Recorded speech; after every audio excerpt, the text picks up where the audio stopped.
너희가 죄와 싸우되 아직 피 흘리기까지는 대항하지 아니하고 또 아들들에게 권하는 것 같이 너희에게 권면하신 말씀도 잊었도다. 일러스되 내 아들아 주의 징계하심을 경히 여기지 말며 그에게 꾸지람을 받을 때에 낙심하지 말라. 주께서 그 사랑하시는 자를 징계하시고 그가 받아들이시는 아들마다 채찍질하심이라 하였으니 너희가 참음은 징계를 받기 위함이라. 하나님이 아들과 같이 너희를 대우하시나니 어찌 아버지가 징계하지 않는 아들이 있으리요. 징계는 다 받는 것이거늘 너희에게 없으면 사생자요 친아들이 아니니라. 또 우리 육신의 아버지가 우리를 징계하여도 공경하였거든 하물며 모든 영의 아버지께 더욱 복종하며 살려하지 않겠느냐. 그들은 잠시 자기의 뜻대로 우리를 징계하였거니와 오직 하나님은 우리의 유익을 위하여 그의 거룩하심에 참여하게 하시느니라. 무릇 징계가 당시에는 즐거워 보이지 않고 슬퍼 보이나 후에 그로 말미암아 연단을 받은 자들은 의와 평강의 열매를 맺느니라. 그러므로 피곤한 손과 연약한 무릎을 일으켜 세우고 너희 발을 위하여 곧은 길을 만들어 저는 다리로 하여금 어그러지지 않고 고침을 받게 하라. 아멘. 기도하겠습니다. 주여, 오늘도 주의 말씀을 통하여 주의 뜻을 분별하는 영의 귀가 열려지기를 소원합니다. 성령님, 우리 가운데 임재하셔서 주의 음성 듣게 하여 주옵소서. 주께서 이 시간 함께 하시기를 예수님의 이름으로 기도드리옵나이다. 아멘. 징계라는 표현을 오늘 히브리서 기자는 쓰고 있습니다. 당시 상황이 핍박과 어려운 고난이 많았기 때문에 수많은 그리스도인들이 믿음에서 떠나서 복음을 등진다든가 또 교회를 떠난다든가 하는 이런 일들이 있었던 상황에 이 히브리서가 믿음을 강조하고 우리가 믿는 예수 그리스도가 어떤 분이신가에 대해서, 그리고 믿음의 선조들은 어떻게 그 신앙을 지켰는가에 대해서 쭉 얘기하다가 오늘을 이르러서는 징계라는 단어를 사용합니다. 징계는 어떤 때 받게 되는 거죠? 잘못했을 때 받는 겁니다. 고난과 징계의 차이를 아시나요? 고난은 내가 잘못하지 않아도 당할 수 있는 게 고난이고요. 징계는 내가 잘못해야 당하는 게 징계입니다. 둘 다 어렵고 힘들어요. 그런데 히브리서 기자는 징계라는 단어를 썼던 이유가 뭐겠느냐라는 겁니다. 고난을 당하면 당하는 본인은 혹시 내가 하나님께로부터 징계당하고 있지 않은가를 스스로를 돌아봐야 됩니다. 그리고 신방하고 위로하는 자들은 징계가 아니라 고난이다 라면서 위로를 해줘야 되는 거예요. 반대로 당신 징계받고 있으니까 회개하시오. 그러면 마음이 어떨까요? 안 좋죠. 사실일지라도 그렇게 하는 게 아니에요. 그리고 고난 당하는 자는 항상 돌아보는 거예요. 나를 돌아보는 겁니다. 우리가 온전치 않기 때문에. 이 당시에 그리스도인들에게 이 히브리서 기자가 징계받는 것으로 너희들의 고난을 생각하라 라고 권면하는 이유가 여기에 있는 겁니다. 스스로를 돌아봐라. 분명 하나님의 뜻을 발견할 수 있을 것이다 라는 거죠. 우리가 4절 말씀에 보면, 오늘 읽은 본문의 4절 말씀 보면 너희가 죄와 싸우되 아직 피 흘리기까지는 대항하지 아니했다. 아직 멀었다라는 얘기예요. 지금 시작인데 벌써 시작을 못 견디고 떠나고 등지고 그래서야 되겠느냐라는 거예요. 왜 우리가 피를 흘리기까지 대항하고 싸워야 되죠? 천국이니까. 우리가 가져야 할 것이 구원이요, 그 구원은 영생이 있는 하나님 아버지의 나라, 영생 복락을 누리는 천국이기 때문에 그 무엇과도 바꿀 수 없는데, 그것을 얻기 위해서는 우리가 수고하고 희생하는 것이 마땅하다라는 논리에서 히브리서 기자는 이렇게 말씀하고 있는 거예요. 그래서 예수께서는 아무든지 나를 따르려거든 자기를 부인하고 자기 십자가를 지고 나를 따라라, 이렇게 얘기를 하시는 겁니다. 좋은 것을 얻기 위해서는 대가가 필요하다라는 거예요. 그러니까 너희가 고난받을 때 돌아보며 징계로 여기고 그 마음으로 스스로를 돌아보며 내가 믿음에서 부족한 것은 뭐가 없었는가 생각해봐라 라는 것이죠. 징계는 누구에게 주시는가? 징계를 받게 하는 이유가 무엇인가? 징계받을 땐 우리는 어떻게 해야 할 것인가에 대해서 오늘 말씀을 통해 함께 나누려고 합니다. 징계는 하나님의 사랑하는 자녀에게 주십니다. 하나님께서 사랑하시는 자에게 주신다라는 것을 잊지 마세요. 부모가요, 자녀를 징계할 때, 훈계할 때 자녀가 못된 놈이라 그렇게 징계하고 훈계하는 게 아니에요. 사랑하기 때문에요. 안 사랑하면요, 신경 끄면 돼요. 냅두면 돼요. 그러나 징계하고 훈계하고 매질하고 더 나은 삶을 살 수 있도록 만들어주기 위해서 사랑하기 때문에 주시는 게 징계다라는 것입니다. 징계를 받는다고 해서 내가 하나님의 사랑을 받지 못하는 자다 착각하면 진짜 이건 심한 착각이에요. 여러분 자녀들이 있죠? 없는 분도 계시지만 자녀 있는 분들 생각해 보세요. 여러분의 자녀가 못된 놈, 나쁜 놈입니까? 미래에 희망이 있는 내 다음 세대를 이을 희망의 씨앗입니까? 같이 예배드리고 있는 자식들은 속으로 그럴 거예요. 못된 놈이라며, 사가지 없는 놈이라며, 심지어는 나가 거시기 하라며. 근데 그게 이제 징계하기 위해서 주는 건데 잘못 받으면 오해로 더 소원해지는 경우가 있습니다. 저도 아이를 키우지만 제 아이가 나쁜 놈이라고 생각하진 않아요. 나쁜 놈일 수는 있어도 나쁜 놈은 아닐 거예요. 나쁜 놈은 아니에요, 진짜. 나쁜 놈도 사실은 아니에요. 그런데 나쁜 놈 아니라도 얘가 나쁜 짓을 해요, 안 해요? 나쁜 짓을 했다고 해서 나쁜 놈이 됩니까? 잘 생각해 보세요. 착한 애인데 거짓말할 때도 있어요. 자습서 사야 된다고 엄마한테 돈 받아갖고 와가지고는 아빠한테 엄마가 돈 안 준다고 그러고 2번 털어가는 경우가 있잖아요. 많이 해보시지 않았나요? 엄마 아빠가 대화가 적을수록 그 성공률은 더 높아지죠. 거짓말합니다. 학교에서 벌점도 받아요. 실내화 안 신고 신발 신고 교실 들어왔다고 벌점 받기도 하고, 실내화 신고 축구했다고 벌점 받기도 하고. 그러니까 그놈이 나쁜 놈입니까? 아니에요. 그런데 착한 아이라도 나쁜 짓 할 수 있고요, 죄를 범할 수도 있어요. 그럴 때 부모가 그 자식한테 뭐라고 그래요? 야, 우리 귀한 아들 학교에서 받기 힘든 벌점 받아왔어. 이렇게 칭찬하나요? 아니요. 이놈의 새끼 도대체 뭘 했길래, 선생님한테 어떻게 보였길래 벌점을 받아? 왜 그래요? 그래서 너 나쁜 놈이다 이걸 주입시키기 위해서? 아니요. 다음부턴 그러지 마라.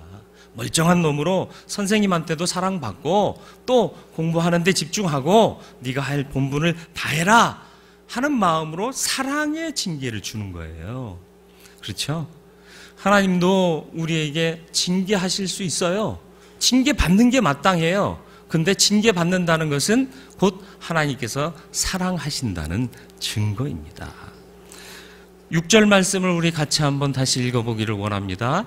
주께서 그 사랑하시는 자를 징계하시고 그가 받아들이시는 아들마다 채찍질 하심이라 하였으니, 뭐라고요?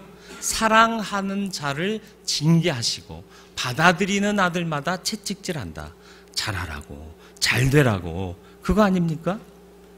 8절 말씀 또 같이 읽어보기를 원합니다. 8절, 징계는 다 받는 것이거늘 너희에게 없으면 사생자요 친아들이 아니니라. 뭐라고요? 징계 안 하면 사랑하는 진짜 자식 아니라는 거예요.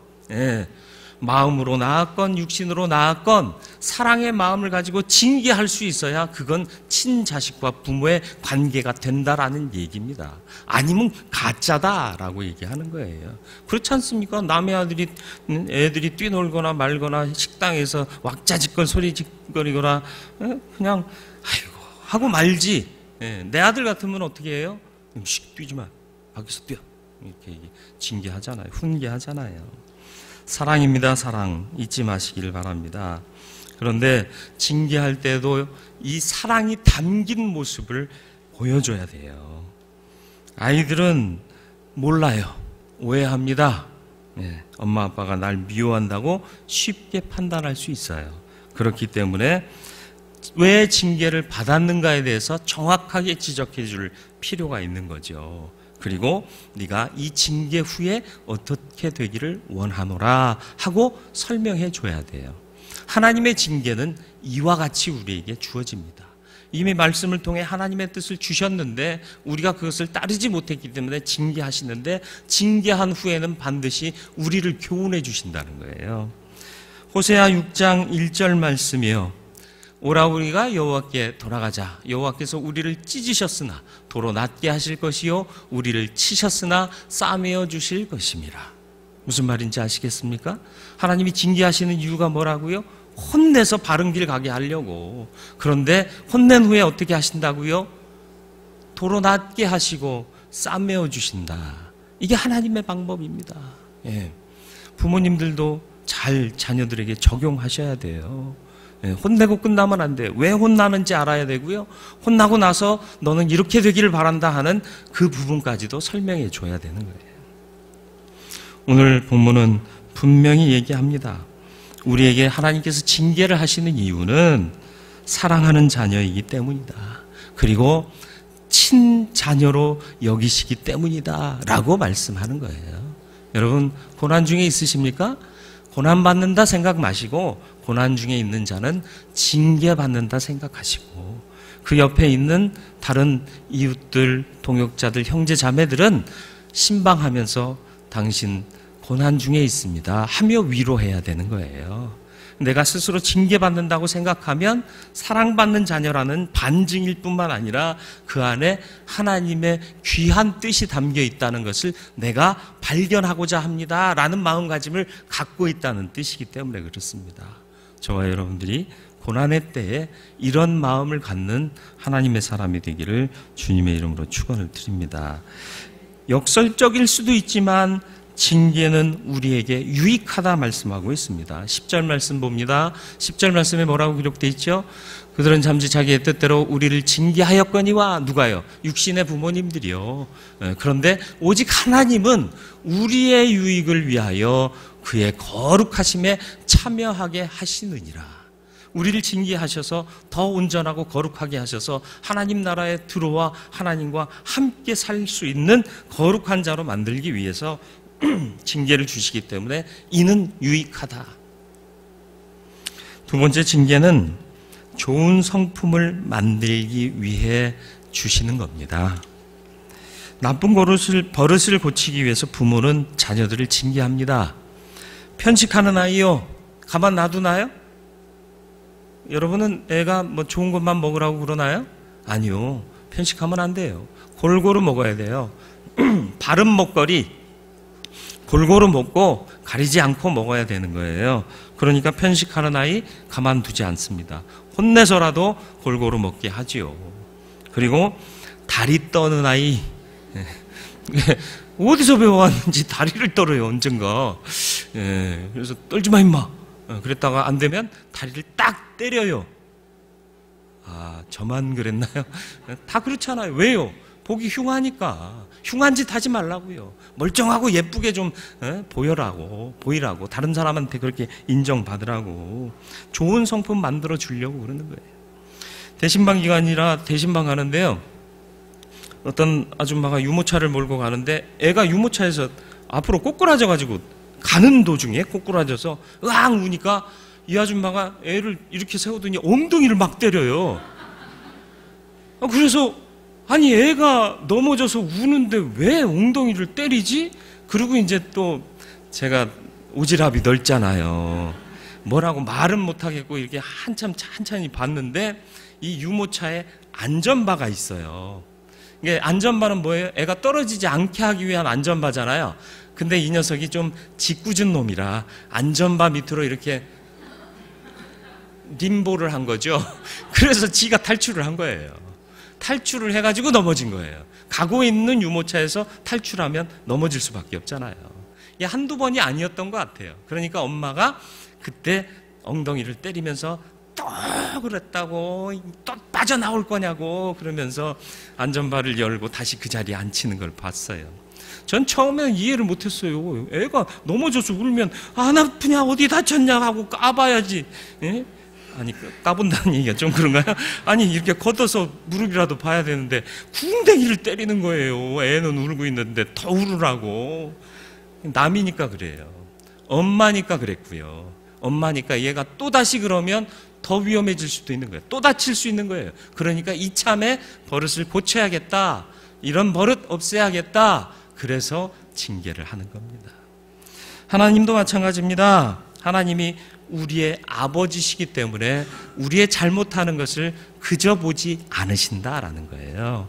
그래서 우리가 잘 되게 하시려고, 좋은 사람 만들려고, 거룩한 성도 만들려고 징계하시고 아프게 하실 수도 있다라는 거예요. 잠언 22장 15절 말씀 보니까 아이의 마음에는 미련한 것이 얽혔으나, 얽혀 있다는 거예요. 아직 풀리지 않았다는 거예요.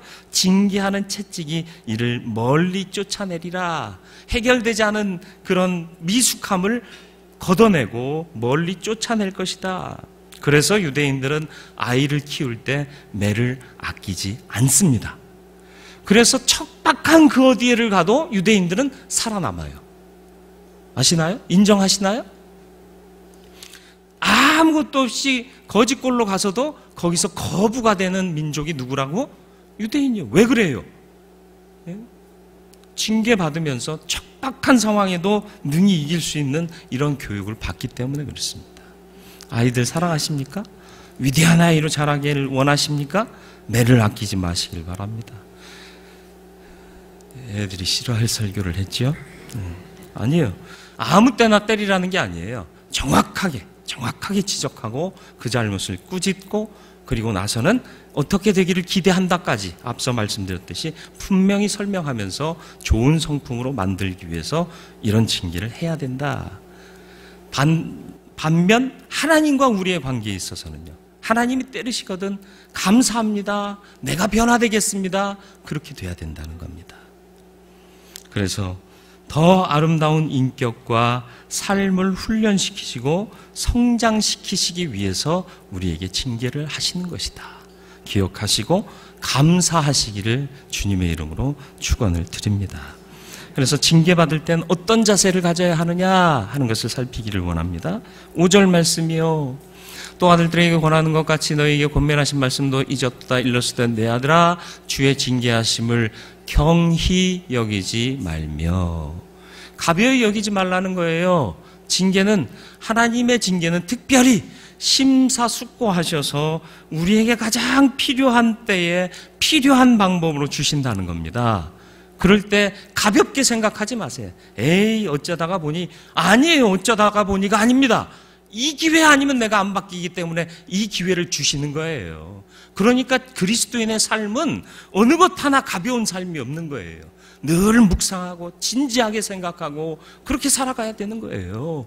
농담하지 말라는 얘기가 아니에요. 농담도 하시고 즐겁게 사시기도 해야 되지만 사건들을 만날 때마다 하나님의 징계로 생각되는 것이라면 경히 여기지 말고 나를 변화시키는 기회로 삼으라라는 것입니다. 그것이 우리를 유익하게 하는 일이에요. 두 번째는 낙심하지 마세요. 우리가 나쁜 놈이기 때문에 징계하시는 게 아니라 사랑하는 자녀이기 때문에 징계하시는 겁니다. 그 기본을 잊지 마시라는 거예요. 예레미야 29장 11절 말씀 아시나요? 예레미야 29장 11절 말씀, 여호와의 말씀이라 너희를 향한 나의 생각을 안하니 평안이요 재앙이 아니라. 지금 너희에게 닥쳐진 고난 재앙이라고 생각하지 말아라. 나는 이걸 통과하면 너희에게 평안을 주기 위해서 이런 일을 너희에게 주는 것이다. 너희에게 미래와 희망을 주는 것이 내 뜻이다. 고난 가운데 있느냐? 바른 믿음을 견지해서 밝은 미래와 희망을 갖고 기다려라. 그러면 내가 반드시 주겠다 말씀하고 있는 겁니다. 하나님의 뜻이 여기 있다는 사실을 잊지 마시길 바라요. 낙심하고 있다는 건 뭐예요? 내가 하나님을 확신하지 못하기 때문에 낙심한다는 겁니다. 낙심하는 이유가 뭐예요? 우리 아빠는 나 안 좋아해. 이렇게 생각하는 이유가 뭐예요? 아빠 자식 간의 신뢰관계가 깨졌기 때문에 그래요. 매를 때리고 분명히 지적하고 더 나은 삶을 기대한다 말해주면 아이는, 들을 귀 있는 아이는, 아주 철이 없지 않은 아이는 깨달아요. 아빠가 나를 사랑해서 아프긴 하지만 그런 신뢰관계 속에서 교훈 얻고 바른 삶으로 바뀌어 간다는 거예요. 그런데 낙심하고 좌절하고 됐어, 우리 아빠는 날 싫어해 하고 집 나가는 놈들, 몰라서 그래요. 신뢰관계가 없어서 그래요. 저도 청소년 때는 집을 좀 떠난 적이 있었습니다. 진짜 우리 부모님이 나 싫어하는 줄 알았어요. 매사에 다 아니라는 거예요. 그래서 짐 싸서 나갔다 왔어요. 근데 너무 오래 다른 곳에 체류할 데가 없더라고. 낙심하지 마시길 바랍니다. 신뢰관계를 견고히 하시길 바라요. 하나님과 나의 관계, 하나님께서 나를 사랑하시고 나도 하나님 사랑한다는 이 관계성 속에서 징계받을 때에는 하나님의 그 깊으신 뜻을 제대로 이해할 수 있다. 또 징계받을 때에는 복종하며 살아라. 하나님의 뜻을 알았다면 그 뜻에 복종하라는 거예요. 그 뜻에 순응하라는 거예요. 한 대 맞았다고 삐뚤어지는 건 징계의 뜻과는 다른 겁니다. 9절 말씀이요. 9절 말씀 보겠습니다. 또 우리 육신의 아버지가 우리를 징계하여도 공경하였거든 하물며 모든 영의 아버지께 더욱 복종하며 살려 하지 않겠느냐. 하나님의 뜻을 깨달았다면 하나님의 뜻에 복종하며 살려는 것이 마땅하다라는 것입니다. 저와 여러분들이 하나님의 뜻에 온전히 순응하고 순종하고 복종하는 참 자녀가 되기를 주님의 이름으로 축원을 드립니다. 자신의 부족을 보완하고 부모님께 나아가는 친자녀다운 모습이 징계받는 우리의 삶 가운데 나타나야 할 줄로 믿습니다. 징계를 바로 받으면 의와 평강의 열매를 맺는다 말씀하셨습니다. 11절 말씀이요.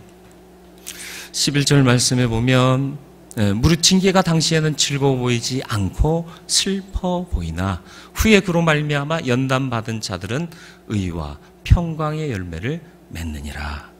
저와 여러분들이 의와 평강의 열매를 맺는 자 되어서 징계의 참 뜻을 헤아려 보다 더 좋은 성품의 그리스도인으로 하나님 보시기에 합당한 천국에 합당한 그리스도인의 모습으로 살아갈 수 있게 되기를 주님의 이름으로 축원을 드립니다. 징계는 하나님의 사랑하는 자녀에게 주신다는 것을 잊지 마시길 바랍니다. 또 징계는 좋은 성품을 만들기 위함임도 잊지 마시기를 바랍니다. 징계받을 때 우리는 경히 여기지 말고 진중히 생각하고 깊이 생각하여 하나님의 뜻을 헤아릴 수 있기를 주님의 이름으로 축원드립니다. 낙심하지 마세요. 못된 놈이라고 주저앉으라고 더 살지 말라고 징계하는 것이 아니라 더 나은 삶, 더 힘있게, 더 바르고 더 많이 사랑받고 더 인정받으며 살으라고 징계 주시는 겁니다. 오히려 그 안에서 희망과 소망을 발견하는 저와 여러분들이 되길 바라고 하나님의 뜻을 깨달은 자답게 복종하며 순종하며 사는 온전한 성도가 되시기를 주님의 이름으로 축원을 드립니다. 거룩하고 자비로우신 아버지 하나님, 하나님의 은혜와 사랑을 감사드립니다. 사랑하시기에 징계하심을 믿습니다. 고난받을 때 받는 자는 징계받는다 생각하여 하나님의 사랑을 기억하며 참고 이기게 하여 주옵시고, 신방하고 위로하는 자들은 저들이 징계 가운데서 주님의 뜻을 깨달을 수 있도록 좋은 말로 위로하며 서로를 세울 수 있도록 주님 함께하여 주옵시고, 징계를 통하여서 우리를 보다 천국에 합당한 자의 모습으로 만들기 위하는 하나님의 뜻을 헤아려 알게 하여 주시옵소서. 그래서 하나님의 징계를 경히 여기지 말게 하시고 아무리 작은 일이라도 깊이 생각하여 주의 뜻을 분별한 자답게 천국에 합당한 자의 삶을 살아가게 하여 주옵시고, 징계받을 때 낙심하지 말게 하여 주옵소서. 낙심하고 좌절하고 주저앉으라고 징계하시는 것이 아니라 더 힘을 내라고, 더 온전해지라고, 더 사랑받고 더 인정받으라고 주시는 것임을 기억하게 하여 주옵시고, 그 징계 안에서 받은 하나님의 뜻을 복종하며 따르는 하나님의 사람들 다 되게 하여 주옵소서. 예수님의 이름으로 기도드리옵나이다. 아멘.